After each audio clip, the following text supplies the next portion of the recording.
Santon Plus Herbal Capsule. Ako si Jessa, 25 years old. Dati may leukemia ako. Kasabay sa pag-take ko ng aking mga gamot, ang Santon Plus Herbal Capsule. Ang laking tulong talaga ng Santon Plus. And finally, I'm a leukemia survivor. Santon Plus. Mabibili sa mga butika.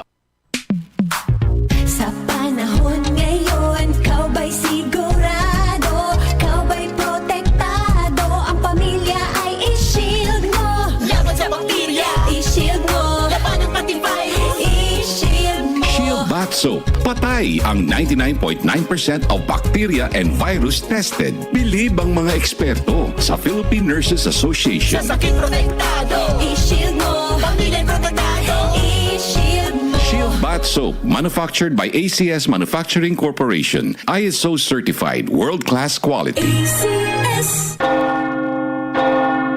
Pananalig, Pilipinong matatag ang pananampalataya. Siya ang ating lakas. Hindi tayo naniniwala sa mga Diyos-Diyosan. Tunay na Diyos ang ating sinasamba. Ang kanyang turo ang gabay natin. Huwag kayong sasamba sa ibang mga Diyos maliban sa akin. Exodus 23. Pilipinas, nananalig kay Jesus. Ikaw ay M-Extraordinary Pinoy. Brought to you by MX3 Coffee and Tea. MX3. Tunay, natural, at original. Para di madaling masira ang ngipin ng pamilya, ngayon pa lang, Unique toothpaste for brushing every after kumain. dahil ang unique toothpaste, may Max Protect formula. Ngipin ay Max Alaga, Max Protektado pa.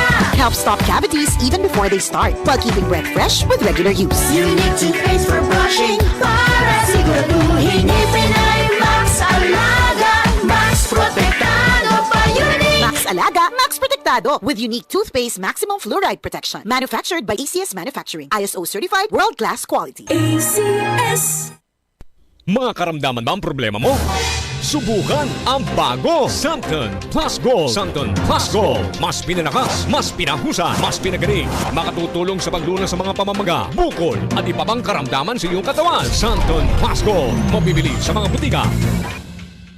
Mabilis ang daloy ng mga impormasyon mula sa mga naririnig, napapanood o nababasa. Chances are, may lalabas dyan na detalyeng liku-liko na nagpapanggap bilang credible news.